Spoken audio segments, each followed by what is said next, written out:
लेकिन इस तरह के अपडेट देखने के बाद में ऐसा लग रहा है कि कतर में आने वाले दिनों में फिर से काम चालू होंगे। आगे चल करके हजारों वर्करों को यहाँ पर जो है रोजगार का मौका मिलने वाला है। अस्सलाम वालेकुम दोस्तों, मैं हूँ असलम आलम और आप देख रहे हैं गल्फ एक्सपर्ट।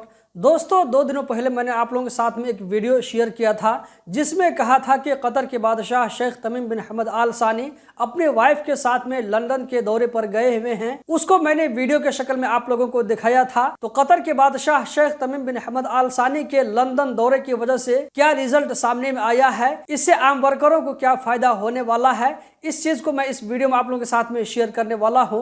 तो वीडियो के साथ में कंटिन्यू आप लोग बने रहें, वीडियो को आगे जरूर शेयर करें। दोस्तों यहां पर मैं आप लोगों के सामने जो है रेफरेंस शेयर करना चाहूंगा। यहां पर आप लोग देख सकते हैं, इसमें कहा जा रहा है कि कतर के बादशाह शेख तमीम बिन हमद आल सानी के लंदन दौरे की वजह से तो कतर की गवर्नमेंट और यूके की गवर्नमेंट दोनों की तरफ से जो एक साथ जो है एक अनाउंसमेंट किया गया है, और वो अनाउंसमेंट है टेक्नोलॉजी के फील्ड में शराकतदारी यानी कि पार्टनरशिप। यूके की एक कंपनी है जिसका नाम है रोल्स रॉयस। तो कतर की गवर्नमेंट इस कंपनी के साथ मिलकर के 1 अरब पाउंड का जो है लागत करने जा रही है।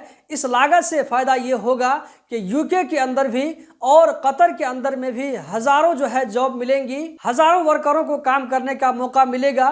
तो कतर के बादशाह शेख तमीम बिन हमद आल सानी के लंदन दौरे करने की वजह से क्या फायदा हुआ है, यहाँ पर आप लोग देख सकते हैं। दोस्तों 2 दिनों पहले जब मैंने इस वीडियो को आप लोगों के साथ में शेयर किया था तो किसी भाई ने कमेंट में कहा था कि इससे हमें क्या हासिल होगा। कभी कभी जब मैं इस तरह की वीडियो शेयर करता हूं तो कुछ भाइयों की तरफ से कमेंट आते हैं कि इससे आम वर्करों को क्या फायदा होगा। तो दोस्तों आम वर्करों को क्या फायदा होगा, आप यहाँ पर देख सकते हैं कि आगे चल करके हजारों वर्करों को यहाँ पर जो है रोजगार का मौका मिलने वाला है। दोस्तों ये जो रेफरेंस मैं आप लोगों के साथ में शेयर कर रहा हूँ, कतर का एक बहुत ही बड़ा अकाउंट है एक्स पर जिसका नाम है मरसाल कतर, वहीं से मैं इस रेफरेंस को लिया हूँ। आप चाहें तो वहां पर आप जाकर के देख सकते हैं। कतर में जब से वर्ल्ड कप खत्म हुआ है तो उसके बाद से वर्कर परेशान है, उनको जो है जॉब नहीं मिल रहा है। लेकिन इस तरह के अपडेट देखने के बाद में ऐसा लग रहा है कि कतर में आने वाले दिनों में फिर से काम चालू होंगे। जैसे कि इससे पहले मैंने आप लोगों को सिमिस्मा प्रोजेक्ट के बारे में बताया,